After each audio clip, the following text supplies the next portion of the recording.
E estamos de volta com o BBcast, o seu podcast de automobilismo e outras nerds. No episódio de hoje vamos falar sobre o GP do Japão. E aqui comigo está a Débora Santos Almeida. Olá, amigos, sejam bem-vindos a mais este podcast. E bom, foi mais um misto de o que está acontecendo nessa corrida. Isso mesmo, foi uma corrida empolgante do começo ao fim, desde a largada até a bandeirada final nós tivemos emoções. E emoções até mesmo pós-corrida, com algumas coisas que aconteceram e foram decididas após a bandeirada. Bom, eu sou o Rubens GP Neto, o host do programa, e hoje vamos falar sobre o GP do Japão, sobre o tufão Hagibis e seus reflexos, os treinos livres que foram cancelados e o treino classificatório que foi colocado para amanhã de domingo, já antes da corrida. Se foi uma boa ideia, se não foi, se isso no futuro poderá ser usado ou não, nossas ponderações sobre o assunto. Também vamos falar sobre as atrapalhadas que ocorreu na cronometragem e na bandeirada final da corrida, algumas curiosidades sobre o calendário, justificativas porque alguns GPs são em determinadas épocas do ano, sobre 31/10, a data limite para definições do calendário 2020 e algumas outras regras. Vamos falar também um pouco sobre o que está acontecendo, entre outras coisas. Bom, mas antes de adentrarmos ao nosso episódio sobre o GP do Japão, vamos agradecer a nossos apoiadores, aqueles que auxiliam o Boletim do Paddock através da plataforma do Apoies, por meio do nosso financiamento coletivo e contínuo.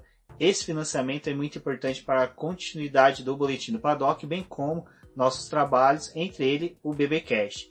E nosso agradecimento especial vai para Carlos Bannerman, Maia Barbosa, Eliezer Teixeira, Luiz Félix, Arthur Felipe, Rafael Celone, Will Mesquita, Antônio Santos, Rogério Froner, Helena Lisboa, Cássio Machado, Carlos Del Valle, Bruno Vale, Eric Nemes, Bruno Shinozaki, Alberto Xavier, Will Bueno, Ricardo Silva, Beto Correia, Fabrício Cavalcante, Arthur Apóstolo e Sérgio Milani. Fica aqui o agradecimento a todos os nossos apoiadores. Como eu sempre digo, vocês são extremamente importantes para o crescimento e o desenvolvimento do Boletim do Paddock. E para vocês que estão escutando o programa, não deixem de conferir a nossa campanha de financiamento contínuo e coletivo, que começa com valores a partir de R$1, e dessa forma vocês já conseguem auxiliar no crescimento do boletim. Além disso, vocês que estão escutando o programa, não deixem de compartilhar em suas redes sociais e marcar eu e o Rubens, também o Boletim do Paddock, para que a gente conheça vocês. E assim também vocês vão estar divulgando o programa e outras pessoas podem chegar no nosso trabalho através dessa forma de compartilhamento. Então também não deixa de ser uma ajuda que a gente precisa para poder alcançar mais público. É isso mesmo, pessoal. Então não se esqueçam, tá ouvindo o BBcast, dá o screenshot da tela, compartilhe nas redes sociais, no Instagram, no Twitter, no Facebook, é só marcar o Boletim do Paddock, eu, a Débora, outros colunistas que você também tiver contato, pois somos todos aqui tendo o mesmo intuito de crescimento do boletim e levar informações a você. Acho que desde quando quando finalizou o GP da Rússia, a gente já tinha notícia, né, Débora, do tufão Hagibis, que iria chegar no Japão, provavelmente no final de semana da corrida, e foi o que aconteceu. Nós ainda não tínhamos, né, ideia da sua intensidade e de como seriam seus reflexos na corrida. E já no limiar ali, já chegando no dia do GP do Japão, já teríamos uma ideia de que poderia, né, ter o cancelamento de um dos treinos, e foi o que aconteceu. Já durante o treino livre, né, o primeiro treino livre, o Sérgio Maurício, na transmissão da Sport TV, informou, e também já automaticamente ali nos aplicativos da Fórmula 1 começou a pipocar a notificação da notícia de que o terceiro treino livre e o classificatório seriam cancelados. E ainda tinha uma tensão de que provavelmente isso poderiam acontecer. Só que como a semana, né, o GP foi chegando, já tinha praticamente certeza que o momento principal ali que o Hagibis estaria agindo seria no sábado, onde ele estaria passando por Suzuka, e as consequências ninguém sabia, porque ainda não tinha como medir a intensidade, mas tinha o conhecimento de que os ventos iam ficar extremamente fortes, a chuva iria atrapalhar o final de semana, então não tinha como os carros realmente ir para a pista. E fora isso, né, o autódromo ele é uma área descampada, então tem todos os problemas que isso envolve com uma área desse tipo. É como o Autódromo de Interlagos, né? A gente já teve alguns problemas até mesmo no Lollapalooza por conta de chuva, onde os raios poderiam machucar o público e eles, como o evento já estava acontecendo, não pôde cancelar, só que eles tiveram que atrasar um pouco a programação. E com praticamente a certeza de que se as pessoas fossem chegar no autódromo, não ia ter como os carros irem para a pista, foi decidido já na sexta-feira. Aqui, na verdade, ainda era quinta, que seria cancelado o terceiro treino livre e a classificação seria adiada para o domingo. Foi uma medida que eles arrumaram ali e acho que foi a mais correta, porque afastava o público do autódromo, porque não tinha como medir os ventos, não tinha como saber o que aquilo iria poder acarretar. Até mesmo a estrutura do autódromo em alguns pontos foi reforçada com cabos de aço para poder não voar conforme esse vento acabasse chegando ali e não danificasse a estrutura do autódromo, e eles preferiram, né, cancelar esse sábado. A FIA, a FOM, todo mundo que estava ali programando essa corrida estava preocupado principalmente com a integridade física do público e também dos pilotos. Então, para não correr o risco, acho que foi a melhor opção que eles tiveram ali mesmo. E acho que deu um gostinho, né, a mais, até mesmo da classificação e da corrida ser no mesmo dia. Até o Lewis Hamilton utilizou o Instagram dele para poder chamar o público e perguntar o que eles tinham achado de uma possível redução do final de semana da Fórmula 1. Muita gente gostou dessa ideia e é algo que, assim, né, desastres, assim, às vezes acabam trazendo novas reflexões para o próprio mundo do automobilismo. A gente já viu isso com acidentes, com várias outras coisas em que a Fórmula 1 foi se adaptando ao longo dos anos para poder trazer mais segurança para os autódromos, para os carros, para os pilotos. Então, são coisas, assim, que às vezes acabam mudando o pensamento do público em geral e trazendo um novo questionamento. Um ponto que é interessante, até que você disse, Débora, que são fatores, assim, que geram novas perspectivas para a Fórmula 1. Um GP atípico como esse, o que é interessante é que não fica aquele ponto fora da curva do calendário. A gente tem corridas sempre parecidas e essa não. Essa a gente teve um treino livre a menos, não teve o classificatório no mesmo dia. Então serve para experiências dentro da categoria. É uma coisa que às vezes eles não conseguem fazer de forma de experimentação, tipo, oferecer para as equipes, olha, vamos fazer isso aqui para poder ver como que a gente vai ter esse resultado, mas em questões assim, não tem como as equipes baterem o pé e falar, não, a gente vai ir para a pista, porque não tinha condição. Então, mesmo assim, serve esses dados para poder fazer uma mudança, né, e pensar em coisas do tipo, o GP dos Estados Unidos de 2015 também aconteceu o mesmo. Na época levantou discussões, mas eu acho que agora é o momento que tá chegando uma discussão a mais, até porque o regulamento de 2021 tá sendo muito falado, tem regras, coisas que ainda tem que ser definidas para o carro, o calendário também, ele vai ser um calendário muito mais extenso. Então, acho que vale a pena discutir a respeito disso. Exatamente. E um ponto que é legal que foi levantado da discussão, e é interessante que você citou o calendário, é o GP do Japão estar numa época em que há tufões e tempestades no Japão. Para quem se recorda no preview, nós falamos sobre o GP do Pacífico, onde ocorreu no Autódromo de Aida, no Japão, e para quem se recorda, ele era no começo do calendário. Até, eu acho que, se não me engano, foi um dos últimos GPs que o Ayrton Senna chegou a disputar. E por que eu tô falando isso? O GP do Brasil, ele era na época de abril, mas em decorrência das chuvas, tempestades que tínhamos aqui em São Paulo, ele foi jogado pro final do ano. Aquela coisa, né? As águas de março que toma conta de abril, então não tinha como o final de semana, né, da Fórmula 1 ser realizado com toda a precisão e essas chuvas atrapalhavam. Fora isso, o clima de Interlagos, ele é um clima muito atípico e dessa forma decidiram levar o espetáculo do GP do Brasil para o final do calendário. E aí agora seria jogar o GP do Japão para o começo do calendário, aonde que ele estaria numa época em que haveria menores riscos de tufões. Eu vou ser sincero, a última vez que a gente teve uma situação dessa foi no fatídico GP que teve o acidente do Gilles Bianchi. Pra mim, eu acho que não é tão ruim. Mas aquela questão, segurança em primeiro lugar, e tanto não só segurança física e integridade física, né, dos pilotos e de quem está envolvido, como também a preservação do material que nós sabemos. A estrutura da Fórmula 1 não é uma estrutura barata. Hoje, antes da transmissão, eles mostraram o deslocamento, né? A desmontar toda a tenda. A área de transmissão. A tenda de transmissão, né? Foi levado para dentro dos boxes onde que seria mais seguro. É legal você ver tudo a imagem, mas só que você imagina o desespero que não é fazer tudo isso e ter que ser de forma acertada. O GP do Japão, ele costuma ficar nessa fase final do campeonato, porque o Japão ele tem uma tradição de gostar de fazer o encerramento de várias coisas. Então, ele preza por pedir e pagar um pouco a mais para poder conseguir ter encerramentos realizados no seu país. Então, não é à toa que o GP do Japão foi jogado para esse final do calendário da Fórmula 1. Ele já chegou a fechar por muito tempo o calendário da Fórmula 1 lá no começo, quando ele passou a integrar o calendário. Então, acho que isso foi uma coisa que foi mantida como tradição dele ficar ali pro final.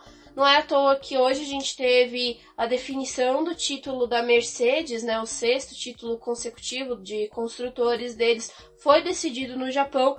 Então eles gostam muito de ter isso. Mas desde 2004 já tem alguns anos que há riscos de tufão acontecer nessa época que a pista está designada a ter a sua prova. Jogar ela ali pro começo e talvez mais próximo até mesmo da corrida da China, que fica ainda na primeira parte do calendário. Mas ainda no tocante do calendário, acho que seria interessante a gente falar um pouquinho, porque o Sérgio Maurício, durante a transmissão, ele levantou a dúvida de por que o GP do Canadá é no começo do ano, o México e os Estados Unidos é no final, e por que não é junto, e a Austrália, Japão, que são países, Oceania, Ásia, que são mais próximos, por que eles não são feitos juntos, né? E assim, na hora ele falou, existem motivos, fez até sinal de dinheiro, mas não é só questão de dinheiro. Há outros motivos, e agora a gente vai falar um pouquinho desses motivos para que o pessoal possa entender. O GP do Canadá, ele não poderia ser realizado agora nessa época do ano, junto com Estados Unidos e México, porque Montreal,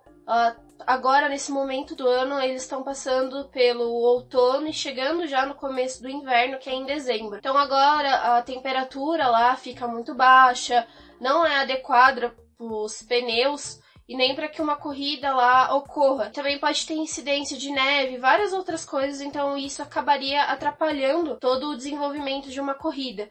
É algo muito semelhante com o que acontece em Barcelona, porque em Barcelona, no começo do ano, que tem os testes de inverno, às vezes eles estão pegando agora, né, épocas em que a neve ainda tá caindo ali em Barcelona e acaba dificultando os testes de pré-temporada. Sempre fica aquela incerteza ali no começo do ano se vai ser possível realizar os testes, porque tem neve na pista, as temperaturas estão extremamente baixas. Então é por isso que o GP do Canadá ele não é junto do GP dos Estados Unidos e México. Exato. O próprio México e Texas, onde hoje tem o GP dos Estados Unidos, essa época do ano já é uma época do ano que já tem uma questão de meteorologia muito complicada. O México mesmo passa por um período forte de calor e acaba criando um efeito estufa muito forte no autódromo, e os pilotos sofrem com isso, os próprios carros, por decorrência da altitude, e qualquer remanejamento para outras épocas do ano pode ser circunstâncias ainda piores.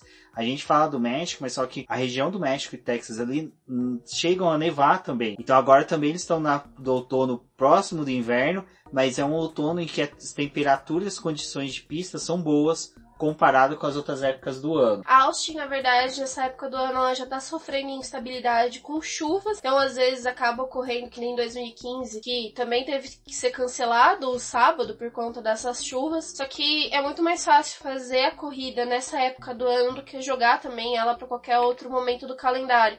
Como o Rubens falou, ali no meio do ano, se fosse para poder tentar conciliar algo com o Canadá, eles ainda estão num período que às vezes está com neve, frio, a pista não é adequada, então eles acabam jogando agora para essa reta final do calendário. E tem outra coisa, você for adequar o calendário americano dentro da Fórmula 1 para ser todos juntos, você vai começar a mexer com o calendário europeu, que é um calendário muito mais delicado em decorrência de temperaturas. Aí eles têm que, praticamente, o do europeu, eles tentam aproveitar ao máximo o verão, para aproveitar pistas quentes, porque o carro de Fórmula 1 é um carro que aproveita, ele rende muito mais em temperaturas quentes do que em frios, então tem essa preferência aí. Então remanejar o calendário da Fórmula 1 não é somente essa querer ter a vontade logística, né? Mas sim toda a questão de que você tem que ver questões de clima, disponibilidade dos autódromos, respeitar outros calendários de outras modalidades.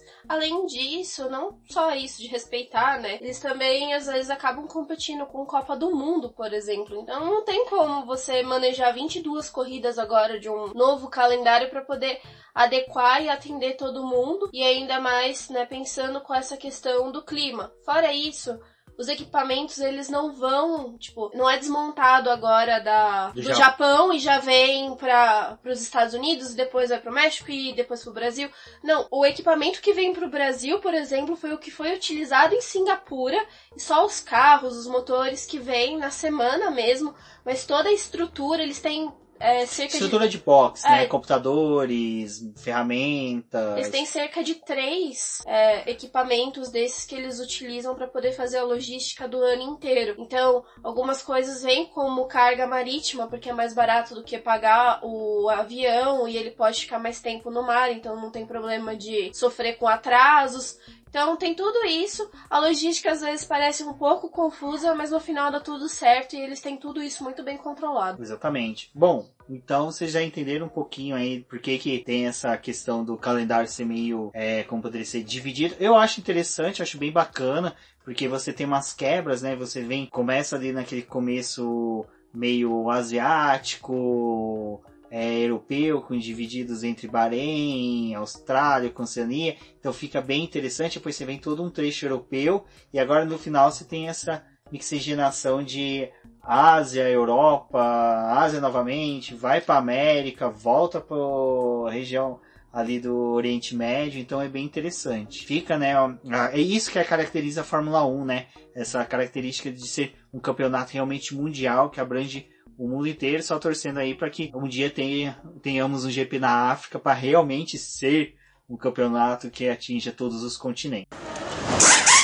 Bom, Débora, acho que agora a gente já pode falar em si, né? Adentrarmos aí ao GP do Japão. Com a chegada do tufão Hagibis, ficamos sabendo do cancelamento das atividades de sábado. Então ficou tudo focado na sexta-feira, a parte ali de treinos e conhecimento de pista. Exatamente. O primeiro treino livre, ele já foi dedicado para as voltas mais rápidas ali na pista, só que principalmente como o circuito estava verde, a pista do Japão é extremamente abrasiva, tinha o problema dos pilotos acabarem rodando e principalmente testes, né, para poder avaliar as peças que algumas equipes tinham trazido ali para o Japão para poder dar a sua atualização no carro. A Mercedes, ela estava focada justamente em trazer uma atualização agora para o Japão, sendo a última que eles vão dar no carro até o final da temporada, e com isso gerava muita expectativa, porque a última atualização deles, se eu não me engano, foi na Bélgica. Então eles já estavam há um tempo sem atualizar o carro mesmo. A gente viu que logo depois das férias a Ferrari começou a ter um domínio muito grande no campeonato. Então, se o campeonato tivesse começado, na verdade, nessa metade do ano, a Ferrari estaria dando praticamente um pau ali na Mercedes. E depois eles trouxeram essa atualização para poder tentar dar uma melhorada e agora seguir com o resto do calendário. Eles já estão tranquilos, né? Porque hoje eles estabeleceram a vitória no campeonato de construtores. O Hamilton provavelmente já vai ser consagrado campeão novamente ali no México. O piloto que vai ser campeão de 2019 já é da Mercedes, porque os únicos que podem disputar o título é o Hamilton e o Bottas. O Bottas ainda tem chances matemáticas, mas só questão de milagre aí para ele conseguir tirar o título do Lewis Hamilton. O que é interessante desse treino, do primeiro treino livre, foi que o piloto japonês Naoki Yamamoto, ele conduziu o carro da STR, né, no lugar do Pierre Gasly. Ele é um piloto aí, ele é famoso nos Estados Unidos, não, no Japão. Também aí no meio automobilístico, por ter reinado na Super Fórmula japonesa e no Super GT, duas categorias japonesas. E aí que é interessante de vermos o porquê que a STR colocou ele. Pra quem se recorda, na Rússia, os carros essa é a minha visão, gente. Então é muito mais achismo, mas eu acho que se encaixa perfeitamente no cenário. Os carros da STR e da RBR receberam atualizações para sofrer punições na Rússia e no GP do Japão não sofrer punições e terem bons rendimentos. Eu acredito que junto com esse pacote de atualizações, para poder mostrar que os carros com motor Honda têm um bom desempenho, eles levaram o Yamamoto para correr fazer esse primeiro treino livre, porque ele é um piloto que tem um conhecimento muito bom e fortíssimo da pista. Então acho que o interesse aí também da Honda era mostrar que um piloto japonês conduzindo um carro com motor japonês ia ter um bom desempenho na pista. Ele mesmo, durante os rádios dele, ele dava uns toques de que o carro não tinha uma configuração tão boa para aquilo que a pista poderia dar. Foi legal. Ele tava tendo bastante dificuldade com a saída de traseira do carro, né? É um pouco diferente dos carros que ele tá acostumado a guiar, então demorou um pouquinho ali para ele poder se adaptar, mas foi interessante ver justamente um piloto japonês andando ali na pista e participando do primeiro treino livre. Teve até um momento que ele ficou um pouco chateado porque ele tinha tomado a posição do Pierre Gasly nessa primeira sessão, e ali todo mundo já tinha conhecimento de que o sábado não teria atividade na pista, então ele tava sentindo que ele tava roubando. Ele pediu espaço, desculpas né? publicamente ao Pierre Gasly, isso eu achei de uma nobreza muito grande do piloto, pedir desculpas ao outro piloto por ter pegado, mas para ele foi interessante porque o Yamamoto ele tem pontuação suficiente na superlicença, ele já foi cotado no começo do ano, ele foi um dos pilotos que era cotado a entrar na STR e não conseguiu, né? Então tem toda essa questão aí, mas foi bem bacana. Fora isso, dele ter chegado ali, participado desse primeiro treino livre, eles focaram, como a gente estava falando, nas voltas rápidas.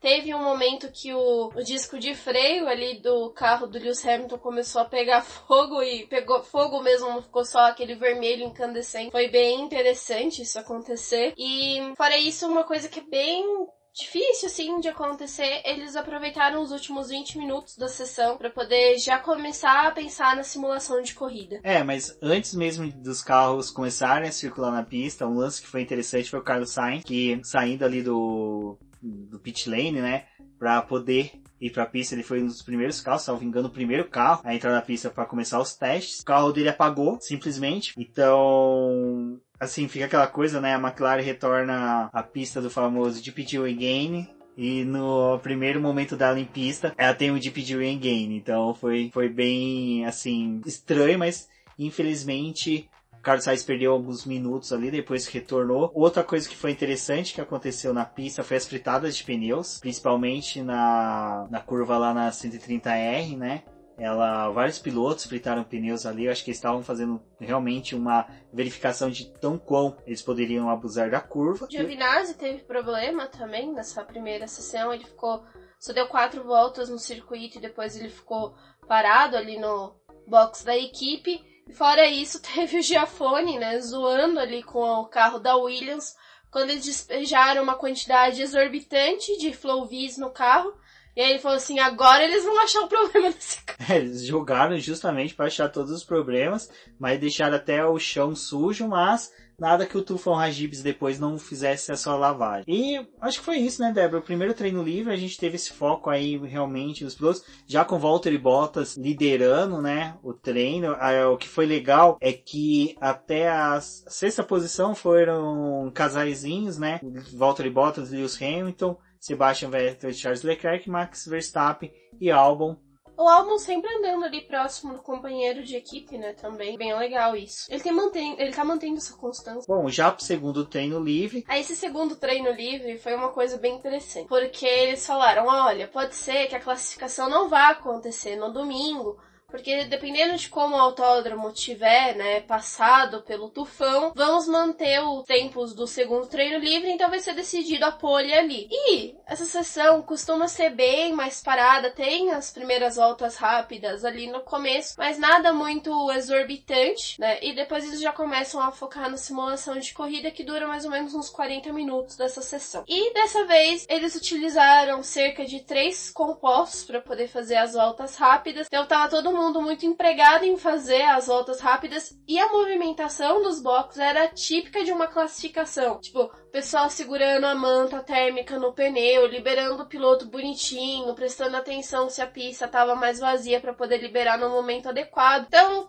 parecia sim uma sessão classificatória de 1h30. Mas só que nessa intensidade de trabalhos, o único piloto que deu uma graça pro treino, porque todos foram muito corretos, né? A gente não teve já tanta, como eu disse, fritadas de pneus, a gente não teve muitos esbarros. Teve alguns momentos em que teve lentidão na pista, em decorrência de que os pilotos queriam fazer aquela abertura de voltas rápidas, principalmente ali na famosa chicane antes da curva zero, a famosa chicane lá do acidente do Senna e do Prost. Mas o piloto que realmente que deu um ar da graça ali foi o Valtteri Bottas, que deu uma fritada, uma rodada. Exatamente, mas o que foi interessante é que o Valtteri Bottas, ele o tempo todo foi o piloto mais rápido nos treinos livres, mostrou uma constância muito boa, até mesmo aí para um segundo piloto, dando aí já um aperitivo do que nós teríamos no resto do final de semana. A sessão teve todo o desenvolvimento dela ali. Normalmente, os pilotos que tiveram problema no primeiro treino livre conseguiram retornar à pista e fazer todo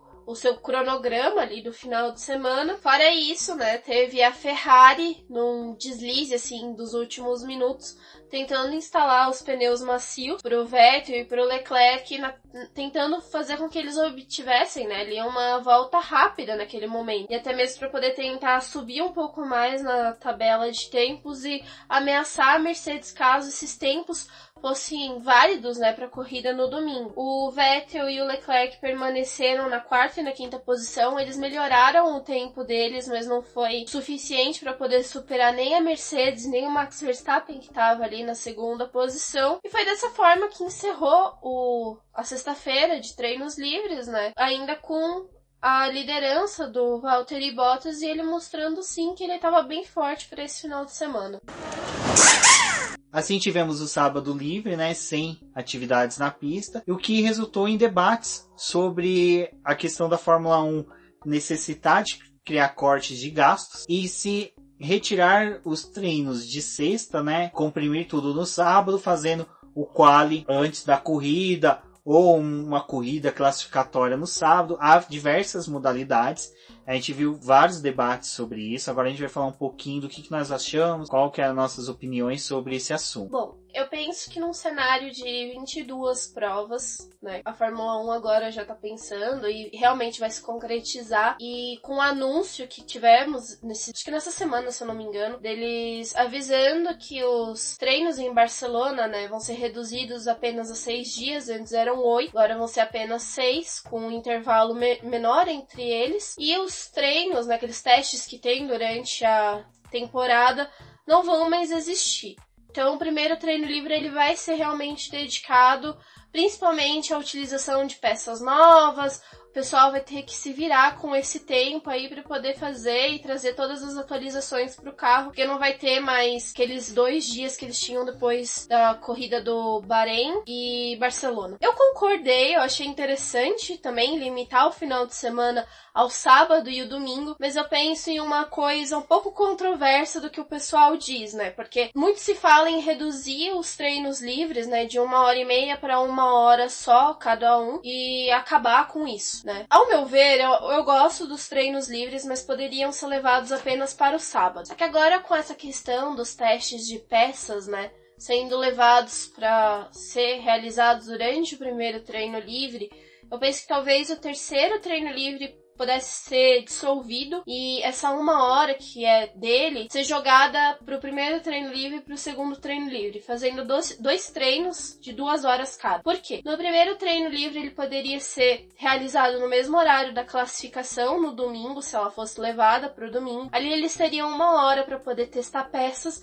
e mais 1 hora para poder fazer as típicas voltas rápidas que já são direcionadas para esse primeiro treino livre. Ele seria focado então já para classificação, correndo no mesmo horário, eles teriam uma ideia de mais ou menos como a pista vai estar no domingo, então já teria como traçar e preparar o carro, né, com essas especificações para o domingo a partir do que eles absorveram nesse começo do sábado. Já o segundo treino livre, né, eu também penso que ele poderia ser de 2 horas, focando justamente na simulação de corrida, ainda com algumas voltas rápidas, mas como nesse aconteceu que como eles não tinham, né, os 3 treinos livres, eles podiam abusar um pouquinho mais da utilização dos pneus, deixar essa utilização de pneu um pouco mais livre. Então eles fariam algumas voltas rápidas ali e teriam tempo para poder testar até mesmo os 3 compostos, que às vezes não acontece. Eles levam apenas um composto duro para poder fazer a volta de instalação do carro, retornam com o carro ali para os boxes, aquele pneu às vezes acaba até sendo esquecido porque não vai ser utilizado no domingo. Então poderia mostrar e ter mais um parâmetro do carro, fazer mais alguns ajustes, e aí sim, com essa simulação de corrida, eles teriam um carro preparado já para o domingo, né? Pensando em como eles iriam lidar com mais voltas, com mais tempo em pista, principalmente, sei lá, numa corrida de Singapura, que eles chegam a ficar realmente 2 horas no carro, talvez ajudasse nesse tempo com uma sessão um pouco maior. Então eu concordo, se acontecer, de mudar os treinos livres todos pro sábado e pro domingo. Sobre essas mudanças, o que eu tenho em mente é o seguinte: não adianta somente mudar os horários se não tiver alterações na cultura da Fórmula 1. Por que eu penso? Eu já vi diversas vezes a Fórmula 1 fazer alterações, principalmente em formatos de classificação, formatos de utilização de peças, utilizações de pneus, e todas elas as próprias equipes acharem uma forma de adaptar elas para que elas não tenham economia, que as equipes que tenham mais dinheiro consigam ganhos maiores. Porque qual que é o meu receio? Se você tira os treinos de sexta, você começa a restringir e a diminuir o tempo que os pilotos vão ter com pista, com adaptações. Você tem a questão de, principalmente se a classificação for antes da corrida, na década de 90 a gente tinha uma coisa chamada warm-up. Diversas vezes a gente viu acidentes acontecendo no warm-up, que acontecia que o piloto não conseguia ir para a pista. No GP do Japão a gente teve um incidente ocorrido com Robert Kubica. Ele conseguiu ir para a pista, mas e quando não conseguir, né? Qual vai ser o prejuízo? Qual que vai ser a consequência dessa para a corrida? Imagina se isso acontece com um piloto que é postulante ao título. Então é por isso que eu não sou tão a favor de que se joga a classificação pro domingo de manhã. Aí que vai as minhas ponderações. Eu acho que se pode ter um remanejamento de datas e horários, desde que você comece a criar outras regras que obriguem os carros a irem para a pista, como a Débora disse, questão do uso dos 3 compostos, se tornar obrigatório as equipes utilizar os pneus que foram selecionados. Então ela não pode devolver os pneus que nem esse final de semana, os de faixa branca, que eram os mais duros, devolver sem utilizar. Pelo menos um jogo teria que ser utilizado. Então, esse que é o problema que eu vejo. Eu vejo que a Fórmula 1, o que eles vão fazer? Eles vão diminuir o uso de pilotos jovens, de pilotos que estão na academia, nos treinos, já não tem hoje em dia. E se você coloca com poucos treinos, eles não vão colocar para ele correr no FP1, porque o FP1 é no mesmo horário do quali, então eles vão ter que utilizar ali o quali para o FP1 para treinar o piloto principal, né, para poder ter voltas rápidas e uma boa classificação. No FP2 a gente vai ter os pilotos e equipe focando na corrida. Então eu acho que a figura do piloto de teste, do terceiro piloto, vai sumir em definitivo e ele vai se tornar só mais um piloto de jogador de videogame. Durante os testes ali da pré-temporada, eles tentam dividir a manhã e a tarde, né, com alguns pilotos que são convidados ali pelas equipes, ou são os pilotos de testes, para poder realizar os testes no carro. Então, às vezes o principal fica com a manhã e esse segundo piloto fica com a parte da tarde. Talvez aumentando o tempo de treino, né, ali na sexta-feira, talvez colocar mais uma regra para poder obrigar as equipes a cederem pelo menos o espaço, sei lá, meia hora, 40 minutos, para que um outro piloto também possa estar guiando o carro e auxiliar, né, nessa movimentação ali na pista. Então, esses são meus receios. Eu entendo todo o discurso da questão de corte de gastos, redução de custos, mas o meu receio é as equipes, a própria Fórmula 1 não se atentar de que eles precisam levar mais emoção, um número maior de atividades o público. Então eu acho que se você tira sexta-feira e o público que vai na corrida autódromo na sexta-feira substitui por eventos de pista, vamos supor, corrida de carros clássicos, abertura de portões de setores onde que o público pode ver ali a frente dos boxes, a organização. Eu acho que tudo tem que ser trabalhado para você não prejudicar o público, que o público de Fórmula 1 tem aí quase 60, 70 anos de 3 dias de atividades. E eles querem esses 3 dias, eles não querem perder um dos dias.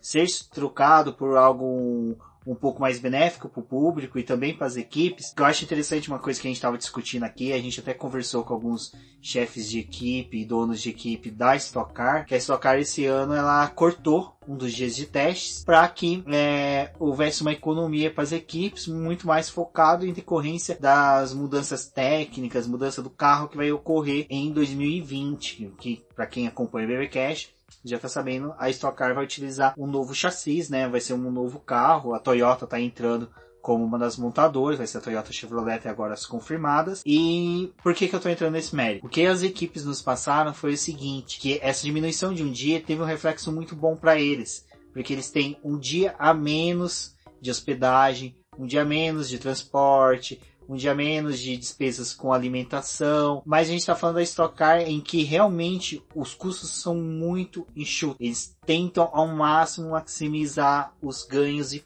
perdas, né, para poder assim ter um ganho relativo com o dinheiro que entra. A Fórmula 1 já é um pouco diferente. Ele sempre tratou, né, de números exorbitantes, né, da Fórmula 1. Não é só isso, a Fórmula 1 tem outra coisa. As equipes gostam de chegar muito antes para ter adaptações. A gente está falando de fuso horários diferentes.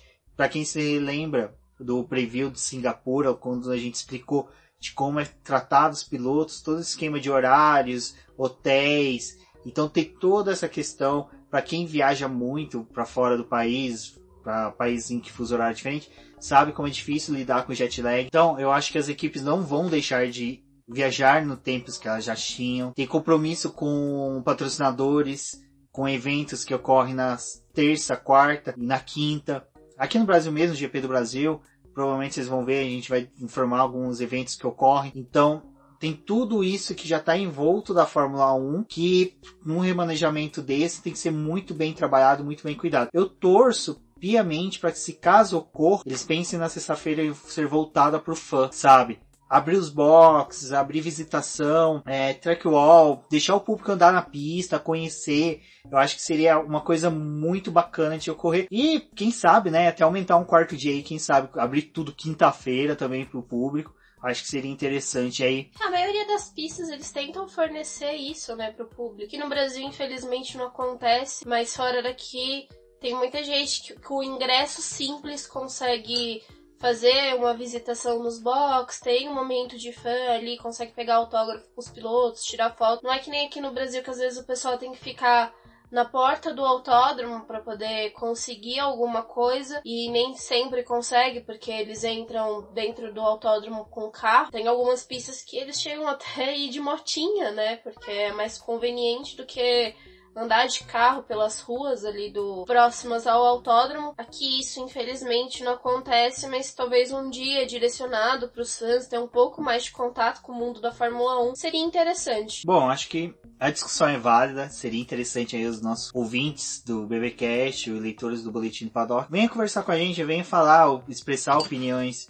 de vocês sobre esse assunto. Acho que é algo que está chegando no seu limiar de decisões, como a gente falou, no dia 31/10 é a data em que a Fórmula 1 tem que bater o martelo sobre as decisões dela. E eu acredito que isso, de questão de treinos livres, estará pautado aí nas discussões dele. Eles já falaram a respeito da classificação, que estão pensando em fazer algumas coisas exorbitantes no próximo ano, como teste, até mesmo para 2021. Mas ainda não tem uma informação concreta ou quando isso vai acontecer, quais pistas vão ser escolhidas para poder mudar um pouco a dinâmica do final de semana, mas é sempre coisas que é interessante, né, ser falado e ser pautado.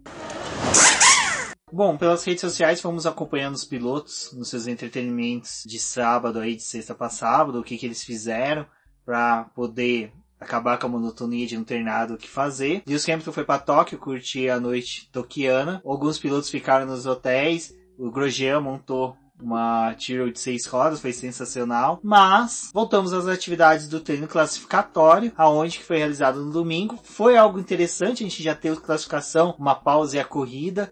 O treino classificatório foi bem bacana, eu gostei bastante, principalmente porque ficou naquela tensão do temos que preservar os carros, a integridade física dos pilotos, tudo mais. Mas já ali no começo do primeiro, do Q1, né, já tivemos um abusador ali que foi o Robert Kubica, que acabou batendo. O acidente dele foi na reta ali dos box, né? Depois da no começo da primeira curva, ele parecia que tava tentando virar o volante, o carro não tava respondendo. Ficou aquela coisa se era uma falha mecânica ou culpa do piloto que não tinha conseguido concluir a volta, mas parecia realmente, né, mais um problema mecânico mesmo. Ele bateu e logo assim já ocasionou uma bandeira vermelha. Interessante que a classificação começou sem nenhum resquício de chuva. Parecia um final de semana normal, estava completamente ensolarado, só que o vento estava prejudicando muito a volta dos pilotos, porque o vento era instável, ele começava fraco, depois tinha umas rajadas mais fortes, e isso acaba desequilibrando o carro da Fórmula 1, principalmente que todos os apetrechos, né, aerodinâmicos deles é direcionado para poder trabalhar muito bem com o vento, proporcionar downforce, fazer com que o carro fique mais colado. Então, esses ventos traziam muita estabilidade, principalmente para a parte traseira do carro. Outro que sofreu com essa instabilidade causada pelos ventos, vamos deduzir assim, foi o Kevin Magnussen, que no mesmo ponto rodou, bateu o carro, mas só que ele conseguiu, né, levar o carro novamente para os boxes, só que teve que ir ali, e como diríamos na manhinha, na malhotinha, porque o carro estava sem metade da asa dianteira e a asa traseira quebrada. Então qualquer aceleração mais brusca que ele desse ali, ele não teria a menor estabilidade e poderia rodar e causar um acidente pior ainda. O acidente do Kevin Magnussen foi um pouco mais parecido com o momento que o Bottas rodou lá no segundo treino livre, ele deu uma escapada na pista. Lembrou um pouco, mas o do Magnussen ele acabou batendo, né? E como o Rubens falou, ele teve que dar a volta inteira no circuito, não pôde já entrar ali pelo pit lane. Então ele foi dando aquela voltinha na maciota até conseguir levar o carro para os boxes. Com essas duas partes em bandeira vermelha, rapidamente, quando a pista voltou a ser liberada, já formou aquela fila ali no pit lane. Todo mundo já estava querendo buscar a volta rápida, logo de cara, sem perder tempo, até porque, como já tinha acontecido 2 acidentes no começo da sessão, poderia vir a acontecer mais alguma coisa. Então ninguém hesitou e já foi logo buscar as voltas rápidas. Quem buscou as voltas rápidas conseguiu se livrar da eliminação, mas quem acabou sendo eliminado e não conseguiu alvejar aí as voltas rápidas foi o Daniel Ricciardo, que foi o 16º colocado. Ele estava bem satisfeito com o carro, né? Depois que ele fechou a volta e ele não conseguiu avançar. Ele já falou assim, olha, a gente conversa aí nos boxes, mas o clima do Ricardo com a Renault já tá ficando bem complicado, né? Ele tá insatisfeito porque ele não tem o carro adequado. Nos momentos de corrida, às vezes o carro da Renault se sobressai, tem um desenvolvimento melhor, mas na classificação eles ainda andam pecando em alguns momentos. Depois, outro que não conseguiu foi o Sérgio Pérez, que ficou em 17º colocado, e o George Russell, né, que figura ali em 14ª colocação por um bom tempo do treino, mas infelizmente acabou caindo aí para 18ª posição, foi eliminado. Os carros da Williams estavam batendo quase 2 segundos de diferença do primeiro colocado, era uma diferença muito grande, mas o George Russell eu acho que é um piloto que deve ser destacado aí, porque ele consegue extrair algo desse carro que é impressionante. O piloto inglês ele consegue ter um desempenho muito bom, apesar da ferramenta que lhe é dada. E o Magnussen, né, que não teve tempo aferido, porque ele não conseguiu completar a volta rápida, e nem o Robert Kubica. O líder da sessão foi o Charles Leclerc, daquela maneira dele, né, sempre tentar buscar a volta rápida e já começar a encabeçar ali as primeiras posições. E foi interessante desse treino, né, Débora, que a gente viu ali alguns ousados, que foi o Charles Leclerc, o Vettel, o Lando Norris, que tentou, né, usar o pneu duro já na saída. Não entendemos o motivo, acho que foi muito mais um reconhecimento de gripping da pista, já que o tufão Hagibis lavou, né, deixou a pista novamente verde.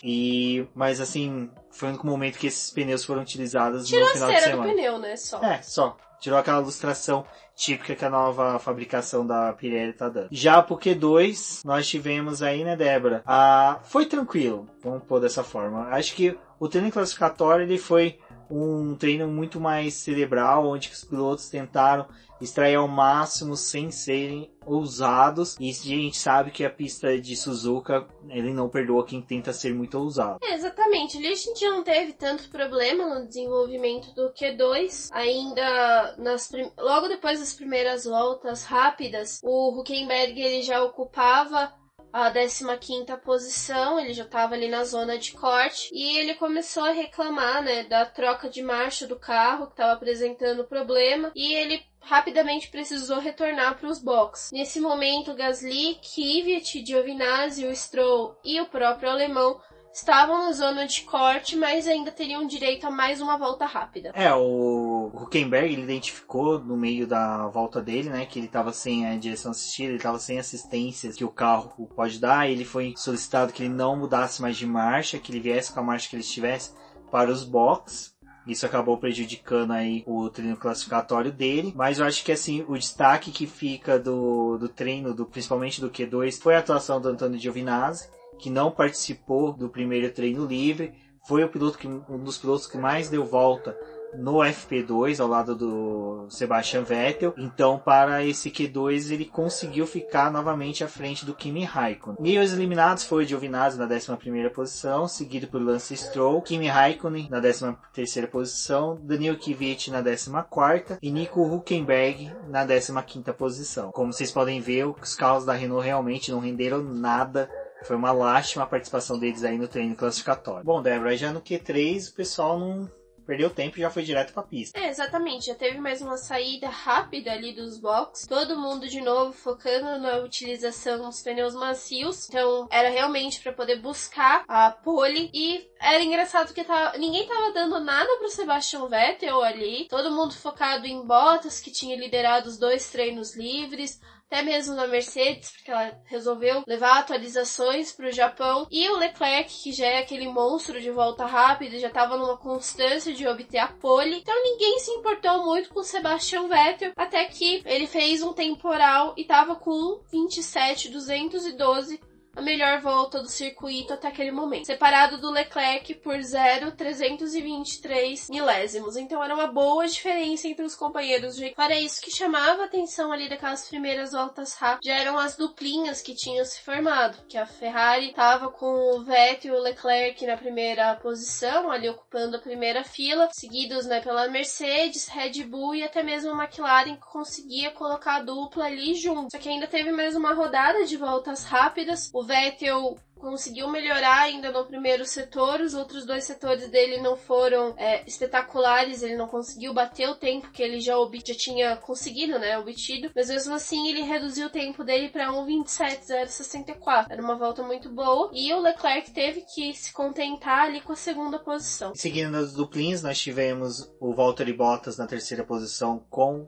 Lewis Hamilton na 4ª posição, seguidos pela dupla da Red Bull, que fizeram exatamente o mesmo tempo, com 1 minuto, 27 segundos e 851 centésimos.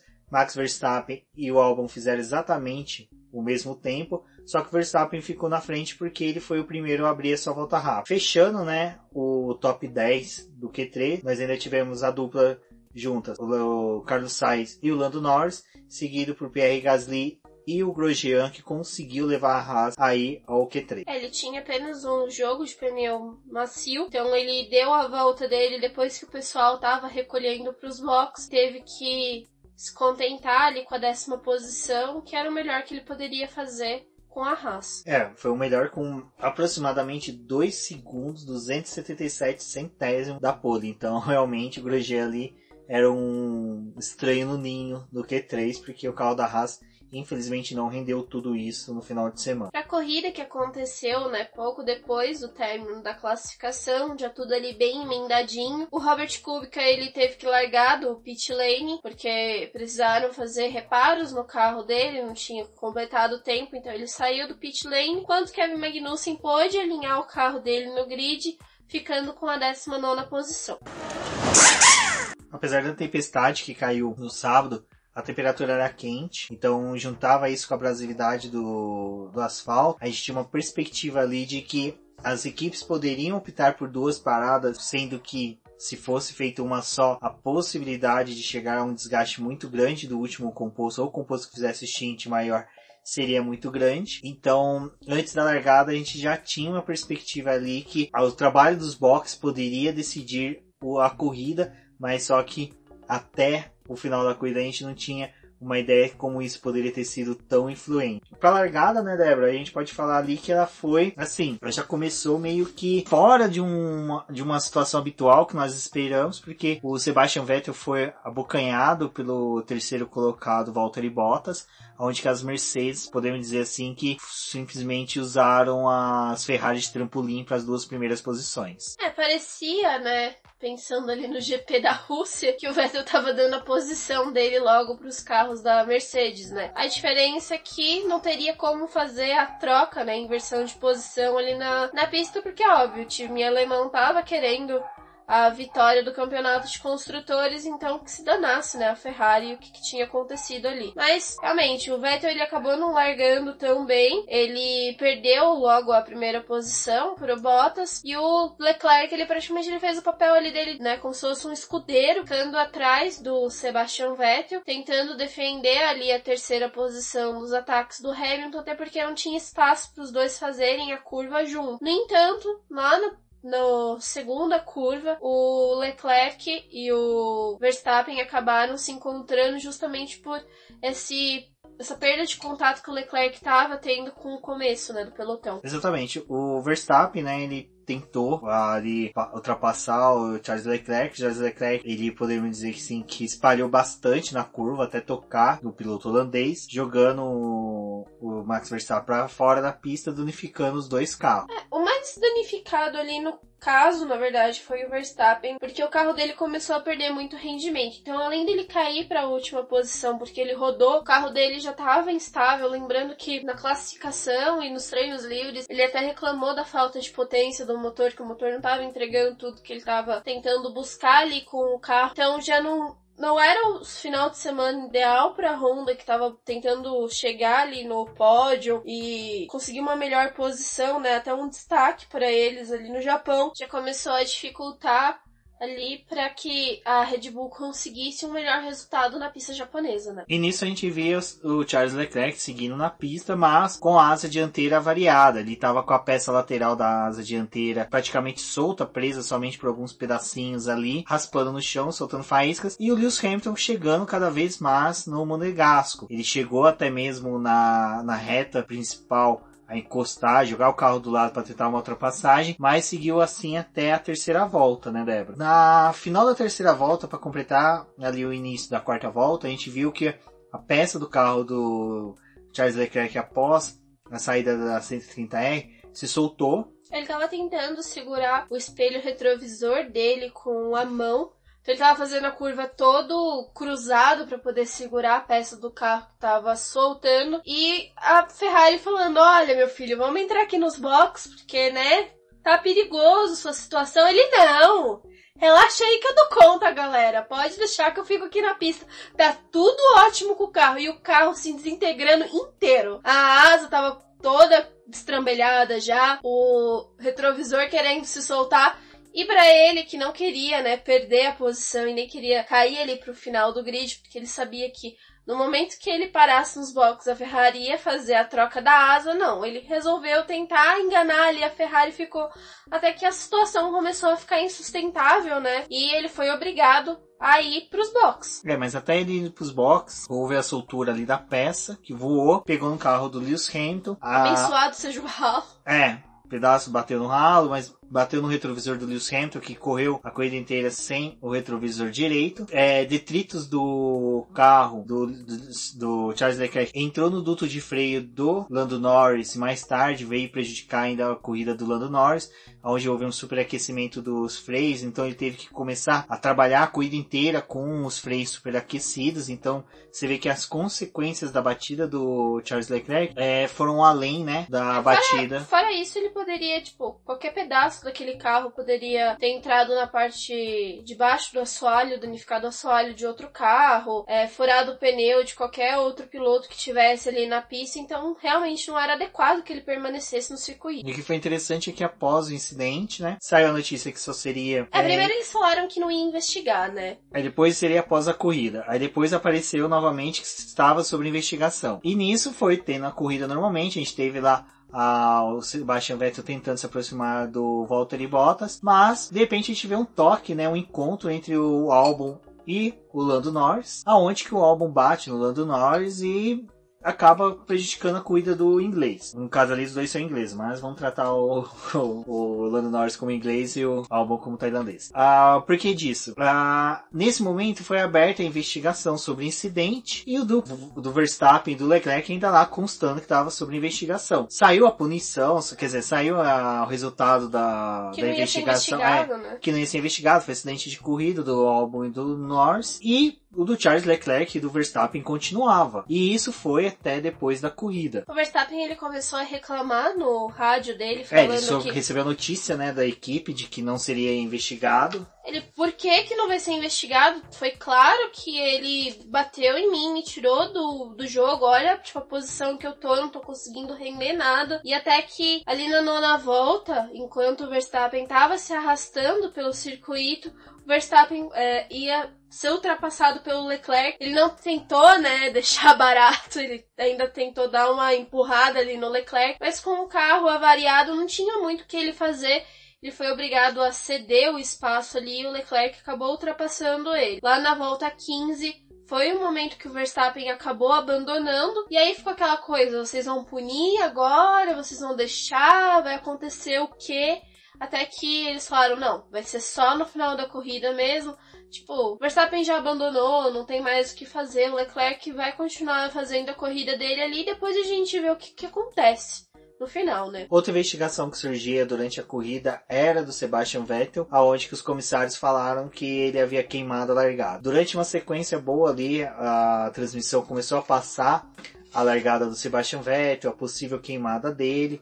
Aí começou-se um debate se realmente ele queimou ou não. Aí depois teve um momento que a transmissão mostrou uma imagem um pouco mais bem lenta, que mostrou que realmente sim, ele chegou a dar uma mexida no carro com as luzes ainda em vermelho, mas existe um mínimo que a FIA tolera de queimada de largada, que é quando o piloto queima e tem um ganho na largada. Ou quando ele completa uma volta do pneu, né? Um giro completo, né, do pneu. O que aconteceu com o Kimi Raikkonen na corrida passada, ele completou um giro completo do pneu. Já o Sebastian Vettel não. Ele só deu um pulinho, até mesmo o Valtteri Bottas depois comentou com ele que deu um tranquinho pra frente, mas... Recebeu um chute.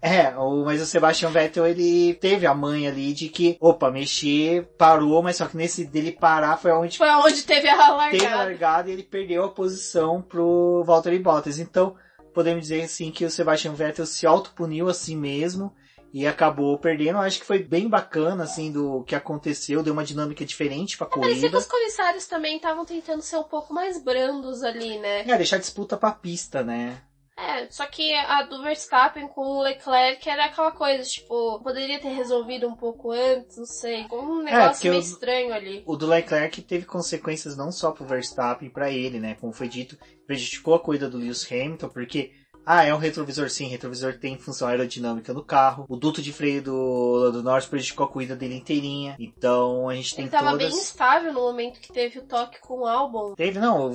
Você imagina, o carro do... Até a Débora mencionou, né, que o disco de freio do Lewis Hamilton chegou a pegar fogo. Porque que acontece? Na transmissão até o Jafone explicou que o Binho informou ele que até o final da primeira sessão ali da pista você faz de pé embaixo o tempo todo. E no final você tem uma freada muito brusca, então tem uma exigência dos freios. Imagina você fazer e você não ter resposta de freio, então você já tem que mudar a sua direção, sua condução do carro. Então você já não pode mais imprimir um ritmo tão forte que o Lando Norris deveria imprimir no carro, porque vocês verem o resultado do Carlos Sainz na corrida foi bom, comparado com o do Lando Norris. Então você tem toda essa questão aí de que há um prejuízo muito maior do que somente o que ocorreu com o carro dos dois envolvidos na batida. Para que no término da corrida, como a McLaren está em disputa direto com a Renault, e durante a prova, né, a Renault teve sim um desenvolvimento muito melhor. Não ter um carro da McLaren ali pontuando, né, só o do Sainz,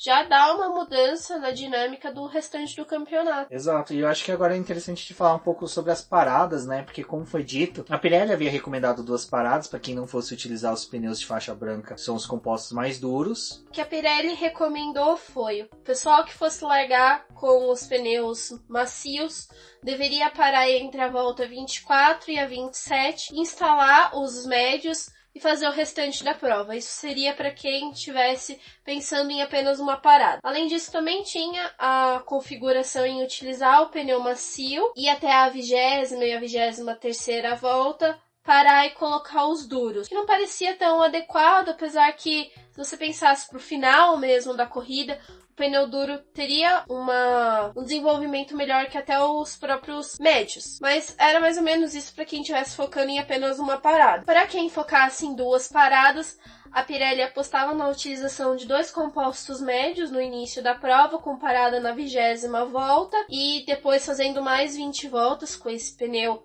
macio e aproveitar as últimas 13 voltas da corrida com os pneus médios. Então era isso que a Pirelli tinha, né, feito como uma proposta para as equipes traçarem as suas estratégias. Eu acho que foi o primeiro GP no ano em que a gente teve um volume de estratégias maiores e inúmeras possibilidades de utilização de pneus. Salvo engano, deve ter sido sem intercorrência de safety car, acidentes. Foi a primeira corrida que a gente teve 2 paradas até mesmo de piloto, pela estratégia dada pela Pirelli, não estratégias traçadas pelo estrategista das equipes. Lembrando daquela em que o Lewis Hamilton parou para poder pegar um composto mais macio e assim ganhar do Verstappen. Mas eu acho que foi a primeira em que eles já chegaram com estratégias traçadas com possibilidade de mais de uma parada. Isso eu achei bem bacana. Eles aproveitaram todo o contexto do asfalto ser abrasivo, ter uma exigência muito alta de carga aerodinâmica sobre os pneus em decorrência dos S das curvas de altas. O fato de também não ter a classificação ali no sábado, ela ter sido jogada para o domingo, ajudou a influenciar isso, porque a pista estava verde ainda, tinha tido tufão, então realmente apostar em 2 paradas era algo mais interessante,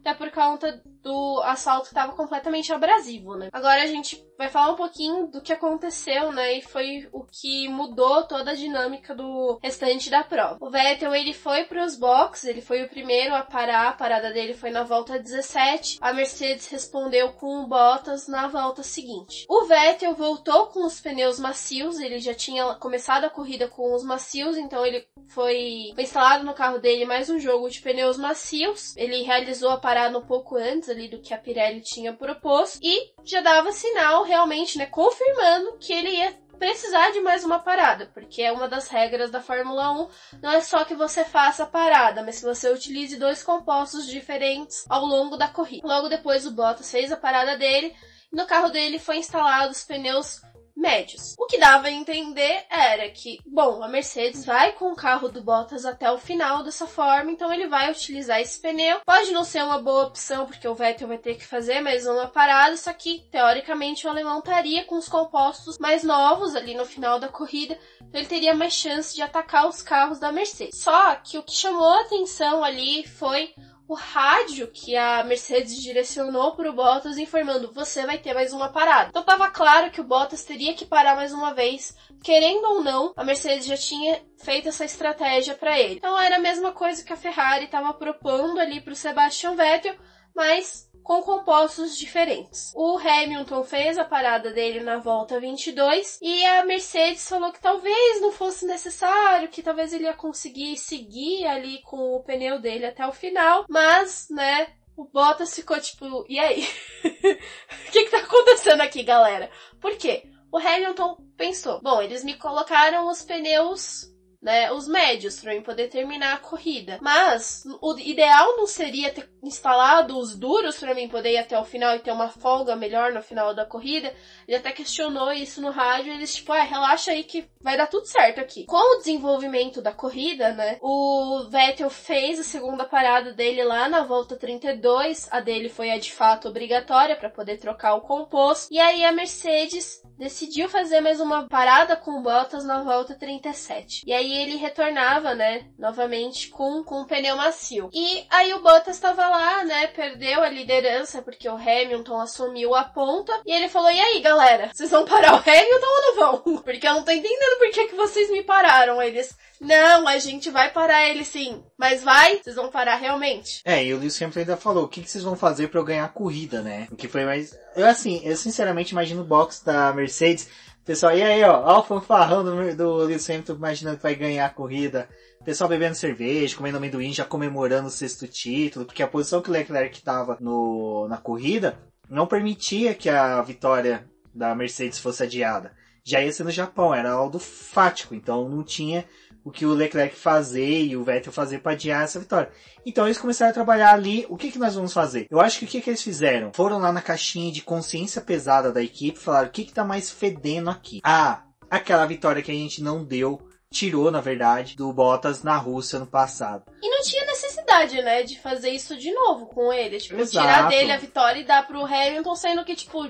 Ele liderou os treinos, fez um final de semana excelente. O Bottas foi o nome do final de semana. E se a disputa do campeonato agora é entre os dois, então por que não deixa os dois se resolver? Tipo, ficou claro. bacana até. E exatamente uma coisa que você falou agora. Na disputa do campeonato são os dois únicos que podem disputar. Uma vitória do Bottas dá aquele chantilly a mais no bolinho ali, só pra poder a gente ter uma não vai passar do México, mas a gente sabe que vai terminar no México. Voltando, o que foi interessante que naquilo ali, na disputa de rádio entre os dois, quem tava de boaça era o Sebastian Vettel. Além disso, quem tava de boaça era o gráfico ali dos pneus, que tava falando tranquilamente que os pneus estavam ótimos do Hamilton, e o Hamilton, ai, meus pneus estão maravilhosos, eu estou com uma vontade de cantar uma linda canção aqui na frente do liderando a corrida, e o Bottas, tipo, e aí, galera? E aí? Não, e esses gráficos, literalmente retirados do videogame, achei sensacional. Mas eram uns gráficos assim que eu achava assim... meio bizarros, não, né? vocês vão colocar só o pneu tá 70% e 60%, 70% e 60%. Não é uma possibilidade de ser 59,2%, um 42,8%, assim, sabe? É muito redondinho.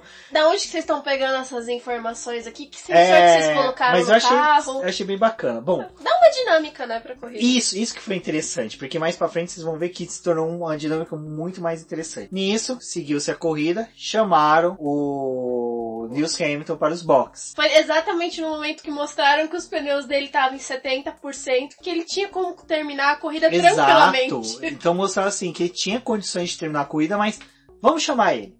Chama ele, que o piloto vem. Lembrando que o Sebastian Vettel já havia feito o pit stop. Ele estava com os compostos de faixa amarela, que era dito como os compostos médios, que a Ferrari não tem um bom desempenho.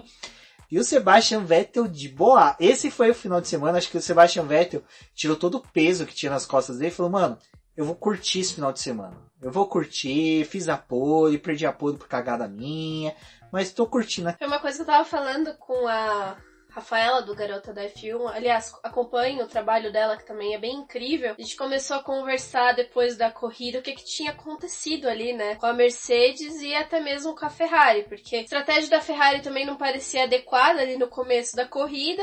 A da Mercedes muito menos, porque no momento em que eles levaram o Hamilton para os boxes, eles já estavam atestando que o Hamilton ia perder a segunda posição. Por consequência, eles perderiam também a dobradinha do time. Talvez fosse melhor, tipo, Bottas, dá uma apertada aí, a gente faz a inversão, você vence a corrida. Só que não, tipo, pode ser que eles estavam correndo bem de boaça, né? Tipo, a gente já venceu, já conquistou tudo, dane-se, vamos correr. Sábado à noite eles não tinham nada pra fazer, eles foram nas lojinhas de compra lá no Japão, compraram vários dados de jogar RPG, e eles viravam assim pro piloto, joga aí. Joga D20. Sair... É a parada que você vai fazer. Pontuação alta você não para, pontuação baixa você para. Hamilton, 2. Ih, rapaz, entra nos boxes. E o Hamilton entra, coloca os compostos macios, né, faixa vermelha. E aí a gente fala, agora vai ser Hamilton time, o cara vai vir com faca nos dentes. E o Sebastian Vettel lá, mano, capinzinho no canto da boca, viseirinha meio aberta, de boaça. Colocaram um chapéu de palha nele e ele tava dirigindo tranquilaço. E aí que eu falo, aonde que o tetracampeão se mostra. Ele começou a fazer um traçado defensivo, um traçado nas curvas, que era uma coisa assim que empolgante de se ver. Ele fazia as curvas que você via que o Lewis Hamilton chegava, de repente... vai passar, não vai. De repente o Vettel só dava aquela estringada, dava tipo motoboy que chutou o retrovisor, nem me viu. Fum! Pegava a reta ali, você via, Ferrari simplesmente sumia nas retas. O Lewis Hamilton abria o DRS, Sebastian Vettel sumia, era a mesma coisa. Parecia que os dois estavam com o DRS aberto. Isso que foi sensacional dessas voltas finais. E nisso, o Bottas lá, tranquilaço, de boa. E os caras na transmissão, não, porque esse pneu amarelo da Ferrari não casa bem, que não sei o que. Aí, de repente, aparece o gráfico dos pneus. Lewis Hamilton tinha acabado de colocar os pneus, não tinha nem 5 voltas, 10 voltas no máximo. pneu já tava acabando. Sebastian Vettel, os pneus dele estavam... Ele tinha trocado... o Vettel, ele parou na volta 32, né? Que ele colocou os pneus médios. E o Hamilton parou na 42. Então o pneu do Vettel já tinha 10 voltas a mais do que o dele. E apesar de ser o médio, ele já tava mais, né, degradado. Mas o Vettel tava fazendo o carro ali ficar bem largo, ele não tava nem aí com o que tava acontecendo atrás dele. E isso era muito legal, porque ele tentou utilizar todo o circuito, né, pra poder bloquear a ultrapassagem do Hamilton, desculpa. E depois também, quando eles encontraram os retardatários, ele passou a abrir a asa, né, e conseguir se defender dos ataques do Hamilton. Mas mesmo assim, tipo, o Hamilton não conseguia fazer muita coisa ali com os retardatários, porque o Vettel começou a utilizar eles mesmo. Tipo, é isso aí, vamos lá. Não, e foi sensacional. As últimas voltas foi bem empolgante. Eu acho que assim, o que ficou bacana desse GP é que do começo ao fim foi um GP disputadaço. E com toda essa pancadaria dos dois pilotos lá, até esse momento ainda tava lá as lupinhas de investigações. Então, do Leclerc e do Verstappen. Então a gente tinha toda essa questão de que vai ser decidido depois, esses dois estão se atritando, e agora o Valtteri Bottas tá lá na frente. James, hoje eu ganho. Hoje eu venço. Nem se o Godzilla aparecer aqui agora eu perco esse GP. E assim foi até a bandeirada final, com o Sérgio Pérez, né, aparecendo do nada no muro lá, simplesmente ele brotou, bateu, rodou ali na primeira curva, houve um toque dele com o Kvyat, se não me engano, lembro que era um piloto da STR, mas o que é interessante desse... foi com o Gasly, a Débora aqui no Minha Voz de Consciência me corrigiu, ele... Foi que a batida aconteceu na volta... No começo da volta 53, né? 52 para os outros dois pilotos. E que simplesmente ao final da corrida foi aquele momento em que ela acabou, né, Débora? Porque a gente teve o tempo final, eu fiz ali o tweet do top 10, falei, bacana, tá legal. Aí a Débora falou, você fez errado. Eu falei, como assim eu fiz errado? Simplesmente a corrida... O sistema de cronometragem de Suzuka fechou na volta 52. Então imaginem se o Hamilton tivesse passado o Vettel, a ultrapassagem não teria validade, porque simplesmente a cronometragem fechou no 52, o sistema ali fecha no 52 e acabou. Para quem se recorda, no ano passado, o GP do Canadá, os organizadores colocaram uma modelo para dar a bandeirada final, e ela deu uma volta antes. Então valeu o resultado da última volta, né? A bandeirada marcava até aquele momento o encerramento da corrida. Para esse ano eles instalaram um sistema ali na reta de largada, então é ele que começa e termina a corrida. E com isso a bandeirada ela só é uma coisa simbólica agora. Ela não tem mais simbólica porque assim, desde que a corrida de automobilismo existe, tudo mudou. Das rodas que eram de madeira sem pneu, que era uma faixa de ferro. Correndo. Que era uma faixa de ferro que segurava, até capacetes de couro, tudo isso mudou. A única coisa que nunca mudou no automobilismo, não importa qual modalidade que seja, a bandeira quadriculada dá ao final da corrida. Isso é uma coisa que existe, sempre vai existir, sempre vai ter. Se vocês se recordar lá em Tatooine, quando o Luke Skywalker ganhou a corrida, era uma bandeira quadriculada. Não importa o universo que você viva, é a bandeira quadriculada que dá o final da corrida. Mas, como teve aquele incidente com aquela modelo, já que eles colocam uma personalidade ali pra dar a bandeirada final. Quem não se lembra do Pelé, que ia dar a bandeirada final pro Michael Schumacher, esqueceu, simplesmente ele piscou, o Schumacher passou, perdeu essa bandeirada, então decidiram que a bandeirada final vai ser simbólica, vai ser só mais um evento da corrida, né? Algo simbólico. Mas o que vai valer vai ser a cronometragem. E alguém teve ejaculação precoce e simplesmente acabou a corrida antes da bandeirada final. Então, o Pérez acabou batendo, mas ele configurou na nona posição, a posição que ele estava. Era pra ele terminar a corrida em 17º, só que por conta desse encerramento ele manteve a nona posição dele e... Foi engraçado, porque ele caiu pra 17º e do nada ele voltou pra nono, tipo, por quê? Por causa desse encerramento da corrida que aconteceu antes. Exatamente, então o que é legal dessa corrida é que teve muita coisa. Vocês verem, eu acho que esse é um dos primeiros BBcast que a gente ultrapassa aí a faixa de 1 hora de gravação, com muita alegria, foi bacana aí a nossa gravação hoje, mas pra vocês verem que o GP do Japão... é uma das corridas favoritas de todas. A vitória do Valtteri Bottas coroou um ano muito bom dele. Apesar das críticas... que ele teve foi no Azerbaijão, né? Então ele voltou a vencer agora no Japão. Eu acho que além das críticas duras que tanto eu como muitas pessoas fizeram a ele, são válidas, mas só que porque a gente espera muito de um piloto que está no cockpit de uma Mercedes. Mas esse é o Valtteri Bottas. Ele é um piloto de lua, vamos pôr assim. Tem dias que ele é brilhante, tem dias que ele é simplesmente o segundo piloto, que é uma equipe quer ter, e ele é o perfil exemplar de um segundo piloto. Foi o perfil de muitos outros pilotos, não vamos dar nomes aqui, mas eu acho que o Valtteri Bottas está arrumando para se tornar o melhor segundo piloto de todos os tempos. Para isso, recomendo um dos podcasts F1 Brasil, onde que eles discutem o melhor segundo piloto de todos os tempos. E eu acho que o Valtteri Bottas aí tá figurando para isso. Bacana. Ele conquista a sua 6ª vitória dentro do dia que foi o 6º título consecutivo da Mercedes. É bem interessante se a Mercedes ter apenas 6 títulos de construtores, sendo que ele foi uma grande equipe ali até a saída dele em 55. Igualou, né, o número de títulos consecutivos que a própria Ferrari tem.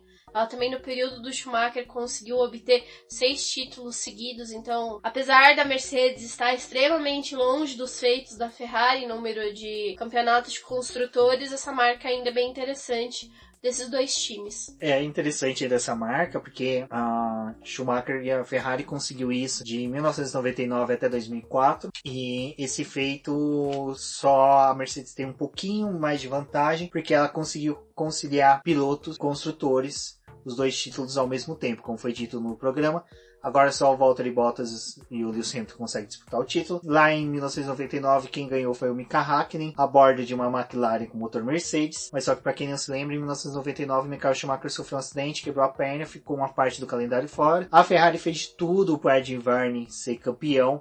Até as últimas corridas o Schumacher veio e se tornou um escudeiro do Ed Irvine, então isso é um fato bem interessante. Quem quiser um dia verifica a temporada de 1999, é interessante que tem isso. Michael Schumacher tentando auxiliar o Ed Irvine a ser campeão, mas não conseguiu. Então são fatos aí que você vê, um GP traz muita coisa, muita discussão. A pauta desse GP foi bem interessante de se fazer. Como a gente teve praticamente domingo livre, a gente trabalhou aí na pauta, então acho que ficou um programa gostoso. Mas antes de finalizarmos, vamos falar do restante do grid, né, Débora? Porque também tivemos coisas boas acontecendo da 4ª posição para trás. Bom, fora essas disputas que a gente teve ali, do Bottas que venceu a corrida com o Vettel na 2ª posição e o Lewis Hamilton em 3º, teve o Albon no 4º lugar representando a Red Bull e no melhor final de semana dele, o melhor resultado que ele tem desde a troca dele da Toro Rosso para a Red Bull. Então foi legal ali, apesar da Red Bull não conseguir levar o carro realmente para o pódio, que era um desejo deles, o Albon conseguiu, né, mais uma vez superar o companheiro de equipe, apesar de ser de uma forma fatídica, né, pro Max Verstappen. O legal é que é uma disputa de 5 corridas, está 3-2 pro Albon, então mostrou ser uma boa escolha, mostrou que realmente o Marco realmente tem uma boa visão aí para a escolha de pilotos. Logo depois, ali atrás do Albon, terminou o Carlos Sainz na 5ª posição. Ele também fez uma boa corrida, teve ali ameaçando os carros da Mercedes. Terceira vez no top 5 da Fórmula 1. Tentou conseguir colocar o carro de uma forma melhor ali. Ele até ficou na 3ª posição no momento que o pessoal estava fazendo as trocas ali. Depois o Vettel fez a ultrapassagem nele. Mas foi interessante ver ele ali um pouquinho mais pra frente. Para isso, Daniel Ricciardo com a 6ª posição e o Nico Hülkenberg em 10º. Então, as Renaults que não tiveram uma classificação muito boa, conseguiram reverter isso num bom resultado. Você fala a 6ª posição do Ricciardo, mas só que a gente lembrando que no cruzamento de faixa de final, o Leclerc estava na 6ª posição, né? E nós tivemos aí, para alegria do Will Mesquita e dos nossos amigos do Papai Orange, nós tivemos uma McLaren à frente de uma Ferrari, então isso foi bem bacana. E como a Débora disse, né, as Renaults renderam bastante na corrida. Foi uma corrida maiúscula dos dois pilotos. Eu acho que o Hülkenberg aí, mais uma vez, é uma lástima, na minha opinião, ele não continuar na temporada de 2020 até o momento, pois não há nenhuma confirmação dele em um dos cockpits da Fórmula 1. Exatamente. Bom, a gente volta para poder falar daqui a pouco da punição do Leclerc, porque isso merece um pouquinho mais de atenção, mas realmente o Daniel Ricciardo conseguiu levar o carro da Renault até a 6ª posição. O 10º lugar ali, ele foi bem disputado até o final da prova, mas principalmente ali nas voltas do meio, em que Giovinazzi figurou ali, o Raikkonen também tentou aquela 10ª posição, mas com as trocas eles não conseguiram isso e sobrou para a Renault, né, com o carro do Hülkenberg. Pulando ali para a 8ª posição, veio o Pierre Gasly com a Toro Rosso. Ele e o Sérgio Pérez se tocaram antes dessa término da corrida, mas a posição deles foi mantida, então o Gasly ficou em 8º, o Pérez em 9º e fechou o grid. E agora a gente vem, né, para poder falar um pouquinho a respeito da punição do Leclerc, que só saiu depois da corrida, mas quando a prova terminou, já sabia que eles seriam chamados para poder prestar esclarecimento por conta da batida. O Verstappen estava bem nervoso pelo que aconteceu ali, então ele estava bem indignado que ele teve que abandonar a corrida, teve várias consequências para ele. E eles foram chamados, conversaram com os comissários, depois foi a vez dos chefes de equipe serem chamados e dar o depoimento dele. E com isso, após toda essa conversa, o Mattia Binotto, ao deixar ali a sala dos comissários, já informou para os jornalistas que estavam próximos ali, então essa informação veio por meio do Twitter, que o Leclerc teria tomado 15 segundos de punição e dessa forma ele perderia o 6º lugar para o Daniel Ricciardo, passando ao seu 7º colocado da corrida. E aí, né, a punição dele de 15 segundos, ao meu ver, foi muito branda, porque ele só perdeu uma posição, sendo que ele tirou um piloto da corrida, danificou o carro de outros pilotos. Então, sei lá, eu possivelmente teria dado pelo menos mais uns 5 segundos pelos outros carros que ele acabou danificando. Só que, né, com o tempo de volta ali, talvez não fosse surtir muito efeito no restante do grid. Bom, sobre a punição do Charles Leclerc, é aquilo que eu comentei agora há pouco. O prejuízo da batida não ficou somente entre os dois envolvidos, entre o Max Verstappen e o Charles Leclerc. Se estendeu a outros pilotos. A gente só consegue mensurar o Lewis Hamilton e o Lando Norris por causa do feedback que as equipes deram depois do press releases, né, Débora, das equipes, onde que eles esclareceram que o Lewis Hamilton teve, além do prejuízo do retrovisor, ainda teve alguns detritos que pegou em outras partes do carro, então a gente não sabe quanto que isso prejudica no alinhamento de peças, e no Lando Norris, que teve o prejuízo no duto de freio dele, superaquecimento dos freios. Eu mesmo no Twitter falei isso, uma coisa que eu sempre bati em cima, eu sou de uma escola de como eu posso dizer, pessoas que defendem que a punição deve se dar muito mais pelas consequências do que pela intenção. E no caso, o do Leclerc, a intenção dele era realmente segurar o Max Verstappen, ele conseguiu, mas as consequências foram muito maiores. Eu acho que se a batida tivesse ficado somente resumida naquele incidente ali dos dois, uma punição de 5 segundos seria ótimo, seria perfeito. O dos 15 segundos eu acho que seria até mais ele ter teimado em permanecer na pista com peças soltas. Isso é regra da FIA, vai para todas as categorias, vai além. Apesar da FIA não ter falado para ele, olha, você tem que entrar, eles não deram a sinalização da pista, tipo, olha, seu carro tá danificado, entre. A equipe já tinha feito esse papel de chamar ele, convocar ele pros boxes, e a teimosia dele fez ele ficar lá na pista. Então aí os 15 segundos acho que é válido para esses dois momentos. Mas a partir do momento que uma peça se solta, tira o retrovisor do carro do Lewis Hamilton, que é uma peça de segurança importantíssima e tem efeitos aerodinâmicos no carro. O pessoal falou muito do incidente do Massa, né, na Hungria, que aconteceu de soltar a peça e ter ido no capacete dele. Tudo bem, não foi uma coisa grave, mas pensa, os carros estão em uma velocidade alta, qualquer peça que se solta, ela ganha um impacto muito maior por conta das forças que são aplicadas no carro, força G. Então poderia ter acarretado num acidente muito maior do que isso. Eu falei, estou me recordando agora, acho que foi no GP da Rússia, que eu falei que a pista era muito suja, tinha muitos detritos na pista, que pegava na viseira dos pilotos, não fura a viseira, mas prejudica a sobreviseira. E a sobreviseira dos pilotos, se pega uma peça, arranha, o piloto fica com aquilo, então você não sabe a dificuldade que poderia ter gerado ali pro Lewis Hamilton e dos demais pilotos que vinham atrás. Então é por isso que eu acho que as consequências que o Charles Leclerc assumiu ao teimar e ficar em pista foram muito maiores do que simplesmente aplicar 15 segundos, foi muito branda. Ele sai, sabe aquela questão de você punir, mas beneficiando o malfeitor? Que é aquela coisa em que você aplica uma multa de 5 mil reais para uma empresa multimilionária em que ela não vai fazer nada. Hoje, em questões de discussões de meio ambiente, você tem multas ambientais que são pífias. Então, empresas elas aceitam descumprir as regras ambientais por pagar multas que são ridículas, mixarias. A Fórmula 1 já teve essa discussão em que você dá penalidades em que compensa o piloto fazer aquilo. Então, eu acho que ficou muito barato, ficou baratíssimo pro Charles Leclerc. Vai ter, por exemplo, ele perdeu uma vitória dele lá no Canadá. E tudo bem, o Leclerc não estava disputando uma vitória ali na situação da corrida, mas ele tirou um piloto que a equipe passou um GP atrás, preparando todo o carro para poder fornecer para ele a melhor corrida ali. Tudo bem, quando você tem a largada, você tá sujeito a qualquer coisa acontecer com você, mas, porra, o piloto saiu da corrida, tipo, o problema da Red Bull foi muito mais grave do que os 15 segundos que o Leclerc levou, porque ele ainda terminou na zona de pontuação, coisa que a Red Bull não pôde reverter, porque o Leclerc, ele fez uma corrida de recuperação como se nada tivesse acontecido no carro dele, como se ele tivesse furado um pneu no começo da prova, tipo, furou o pneu, entrou, trocou e fez a corrida de recuperação.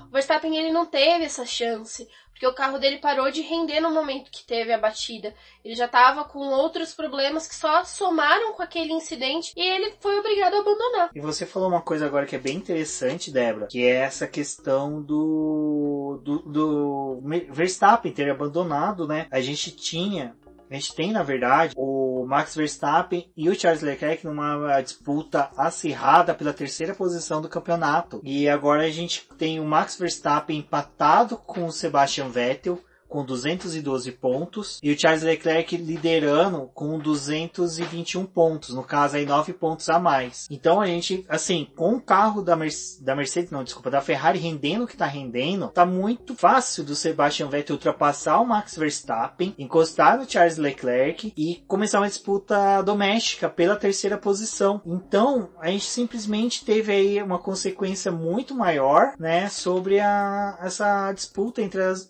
pilotos, entre até mesmo direto entre o Max Verstappen e o Charles Leclerc. O Max Verstappen ali foi eliminado por um adversário direto no Mundial de Pilotos. Tem mais uma coisa que as meninas estavam comentando lá no Girls Like Racing a respeito disso, que foi como que é a visão dos fãs. Porque se fosse ao contrário, o Verstappen ter tirado o Leclerc da corrida, tava todo mundo caindo em cima do Verstappen e massacrando ele, lembrando de todas as coisas que ele já fez em outras corridas e o quanto que ele foi ruim ali, apesar dele ter um ano que tá sendo extremamente limpo nas disputas dele, que ele tá indo muito bem, recordar o passado dele. E o Leclerc, devido aos feitos dele, de ter acumulado pole, ter superado o Sebastian Vettel, ter também conseguido vitórias, parece que anula o fato dele fazer uma coisa errada na pista. Tipo, ele não fez nada errado, ele só tava ali numa circunstância, coitadinho, ele não deveria ser punido. Enquanto se fosse na posição do Verstappen, poxa, por que não deu uma punição pra ele muito mais dura do que ele realmente merecia? Primando ainda nesse assunto das consequências, a gente teve a questão do duto, né, de freio do Lando Norris, que foi almejado aí por peças do carro do Charles Leclerc, que prejudicou a corrida dele. Hoje, o Lando Norris está empatado com Sérgio Pérez e Nico Hülkenberg com 35 pontos. O Lando Norris está na 12ª posição do campeonato de construtores. Então, ele não pontuou nessa corrida. Então, ou seja, é lógico, a gente agora entra muitos ICs, mas só que a gente vê que ele tá empatado com dois outros pilotos que normalmente pontuam. E pontuaram nessa corrida, aliás, por conta dessa coisa da prova ter terminado antes.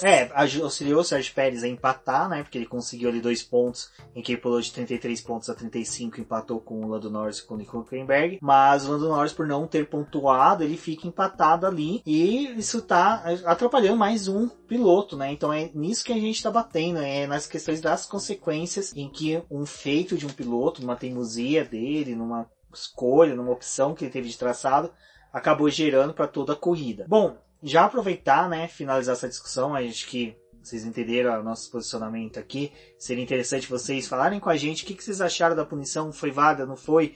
Foi justa, não foi? Demorou muito. É uma característica aí que a Fórmula 1 teve agora de demorar, porque chamar os pilotos para conversar. Eu sou da opinião que punições têm que ser dadas em pista, e se não for para gerar consequências nessa corrida de imediato na pista, que seja gerado para a próxima corrida.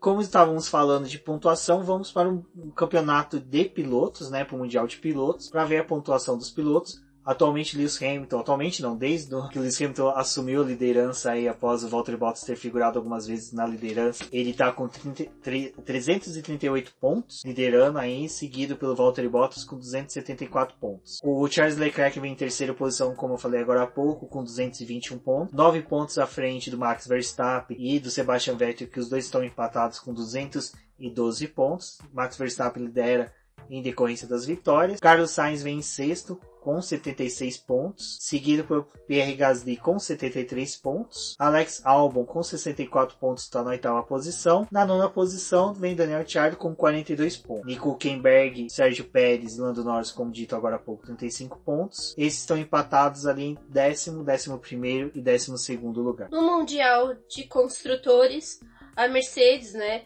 como a gente falou, venceu e tem o seu sexto título com 612 pontos, seguida pela Ferrari com 433, Red Bull com 323, McLaren com 111, Renault com 77, Toro Rosso com 59, Racing Point com 54, Alfa Romeo com 35 e Haas com 28. E a Williams lá com aquele primeiro ponto, com um pontinho dela. Eu acho que assim, o que tem de disputa ainda dentro do Mundial de Construtores seria pela sexta posição do campeonato entre a Racing Point e a Toro Rosso. É interessante acompanhar essa disputa, porque, como todos sabem, é o Mundial de Construtores que vale dinheiro. Então, uma guinada da Racing Point para a sexta posição pode significar um montante de dinheiro considerável para a equipe. Então, por mais que seja que o... Que provavelmente, né, no ano que vem vai conseguir apresentar um carro novo mesmo, com peças novas. Então, esse dinheiro vai fazer bastante diferença. Mesmo o Papai Stroll ali injetando grana, todo o dinheiro que entrar vai ser bem-vindo aí para a equipe canadense. E o Stroll segue aí, não confirmado pela equipe. Deve ser um jantar muito chato na casa dos Stroll. Porque o moleque não tá confirmado na equipe do pai. Ele deve estar assim, pai, eu fiz isso. Ele deve ficar com o celular, com os onboards dele. Olha, pai, eu quase terminei em 10º hoje. Aliás, a Racing Point só deve ter entrado na polêmica de questionar a Renault para poder ver se vai dar um lugar pro Stroll ou não. Boa adendo que você deu, porque... Após a corrida, né, Débora? A Racing Point apresentou formalmente aí um pedido de investigações do sistema de freios da Renault. Uhum. Que o sistema de freios da Renault, ele tem um sistema eletrônico que controla, né, a densidade do uso do freio e que é controlado ali por computadores e que aparentemente a Racing Point entende que ele é ilegal. Ela informou a FIA, apresentou... tiver apresentado algum ganho para Renault, isso realmente não pode. E ele... Depois da corrida, a FIA confiscou todo o equipamento de freio ali da Renault, então a Renault tá sem freios. Tá desenfreada. E eles vão questionar, né? Nos próximos dias vai ser feita toda a leitura desse equipamento e tentar definir o que aconteceu ali. E, bom, se for definido, né, que a Renault realmente teve algum ganho ali, até mesmo pode ocorrer alguma alteração no campeonato. E até mesmo nessa corrida, né? Porque foi Ricardo e Hülkenberg seriam excluídos do campeonato. Ali beneficiaria o Stroll, que saiu da zona de pontuação, porque o Pérez conseguiu a façanha de bater, mas ter a volta confirmada naquele bater. Bom, amigos, é isso. O BBcast fica por aqui. Eu sou o Rubens GP Neto. Agradeço a todos que ouviram esse longo boletim do Paddock aqui em formato de podcast. Recomendo a todos a leitura dos posts realizados pela Débora durante todo o final de semana. Não se estressem, teremos aí o GP do México dentro de 2 semanas. Entre lá teremos BBcast, teremos Stock Car, outras categorias vão figurar aí no boletim do Paddock. Recomendo a todos as leituras. Temos também podcasts aí de nossos amigos que também poderão ser ouvidos e recomendado por todos. Um forte abraço, até a próxima. Eu sou a Débora Almeida, no Twitter como The Flowers. O Boletim do Paddock, as suas redes sociais são Boletim do Paddock, apesar do Twitter ser @diznoboletim que. Não deixem de procurar as nossas redes sociais e interagir com a gente. Compartilhem esse podcast. Se estiver escutando na plataforma do iTunes, avalie com 5 estrelas. Ele acaba repercutindo para os outros agregadores, então é importante mostrar a relevância desse programa, principalmente para as plataformas. Como o Rubens disse, a Stock Car é no próximo final de semana. Vamos voltar aqui com mais um programa para poder discutir a corrida e até a próxima.